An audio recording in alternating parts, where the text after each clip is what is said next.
Press वार्ता और हम आपके सामने निवेदन करना चाहते हैं कि जिस तरह से भारतीय जनता पार्टी ने बाबा साहब अम्बेडकर, जो सिर्फ एक व्यक्ति नहीं है लेकिन इस देश की आवाज़ है, इन गरीबों की आवाज़ है, उनके लिए जो अपशब्द देश की सबसे बड़ी पंचायत संसद के अंदर जो उन्होंने बोला है, उसकी हम निंदा करते हैं। पूरे देश की जनता, गरीब इसकी निंदा करता है और ये दर्शाता है कि भारतीय जनता पार्टी की क्या सोच है।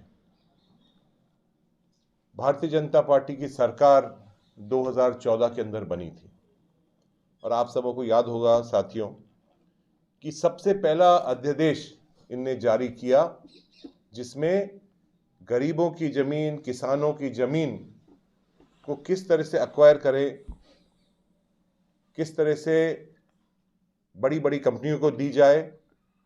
एक बार नहीं, दो बार नहीं, तीन बार ये गजट नोटिफिकेशन लेके आए।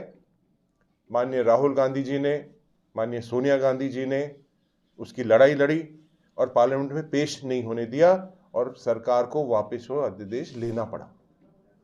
उसके बाद देखा कि 3 काले कानून, जमीन नहीं मिली तो जमीन की जो उपज होती है वो इन बड़ी बड़ी कंपनियों को हम देंगे।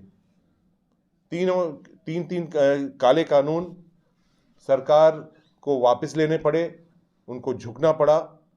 मैं धन्यवाद देना चाहूँगा इस देश के सभी किसानों को, गरीबों को, मजदूरों को कि उनने इस सरकार को घेर लिया। कश्मीर से कन्याकुमारी तक हर जो किसान है, हर जो गरीब व्यक्ति है, उसने इस सरकार के खिलाफ आवाज़ उठाई। आज जो मुद्दा है वो बहुत अहम मुद्दा है कि बाबा साहब अम्बेडकर जिनने हमें ये संविधान दिया, देश की आवाज़ बनकर, देश का एक डीएनए, हृदय बनकर, और ये हमारा जो संविधान है ये सिर्फ संविधान देश के लिए नहीं लेकिन पूरे विश्व के अंदर उसका मान और सम्मान होता है। बहुत सारे ऐसे देशों के संविधान हैं जो हमारा बाबा साहब का जो संविधान है, उन्होंने जो हमें संविधान दिया है, उसको प्रेरणा स्वरूप लेते हुए दूसरे देशों ने अपने संविधान बनाया है। उनकी प्रतिमा पूरे देश के अंदर लगी हुई है, देश के साथ साथ दुनिया में लगी हुई है। तो उनने जो ये शब्द बोले हैं, उनने जो एक इतने कटाक्ष शब्द बोलकर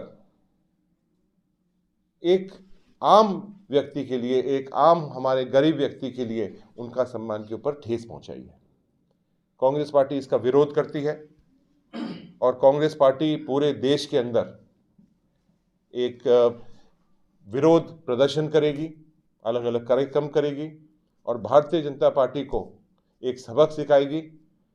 इनको बात करेगी कि ये अमित शाह जी अपना इस्तीफा दें।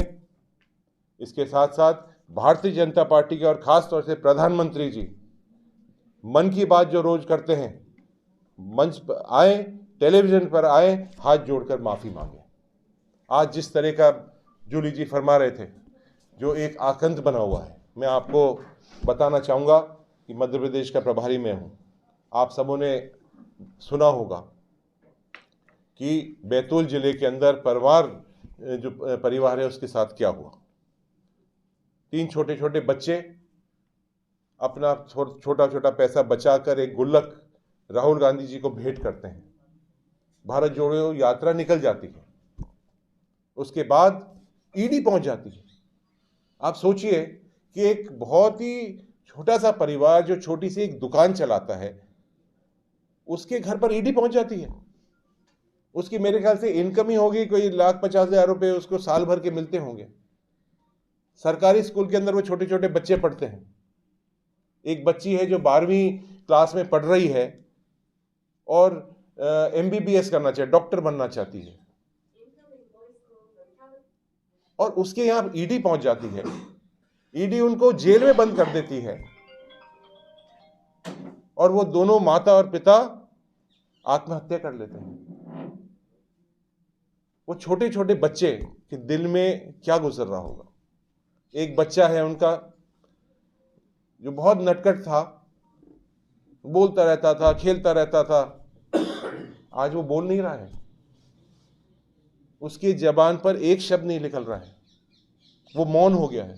इतना बड़ा उसको सदमा हो चुका है। मैं खुद वहां होके आया हूं। दूसरा बच्चा है, वो अपने जो उनके एग्जामिनेशन होते हैं, इम्तिहान होते हैं, उसमें नहीं जा पा रहा है। तो ऐसा इनकी दादागिरी और इनका ये दिखाता है कि हम जो चाहें वो कर सकते हैं। 400 पार का नारा दिया, क्या हुआ, जनता ने इनको दिखा दिया। ये अपने आप को शहंशाह समझ रहे हैं, ये अपने आप को हिटलर समझ रहे हैं, ये अपने आप को बाबर समझ रहे हैं कि जो मर्जी आए वो हम करेंगे, जो हम आदेश देंगे वो जनता को मानना पड़ेगा। एक इस तरह का माहौल पूरे देश के अंदर बन चुका है। तो मैं इस प्रेस वार्ता द्वारा आप सबों से निवेदन करने के लिए हाजिर हुआ हूं कि कांग्रेस पार्टी और कांग्रेस पार्टी के साथ साथ देश की जनता इसका विरोध करेंगे और इनको सबक सिखाएंगे और इनको आकर आप सबों के सामने आकर माफ़ी मांगनी पड़ेगी। धन्यवाद।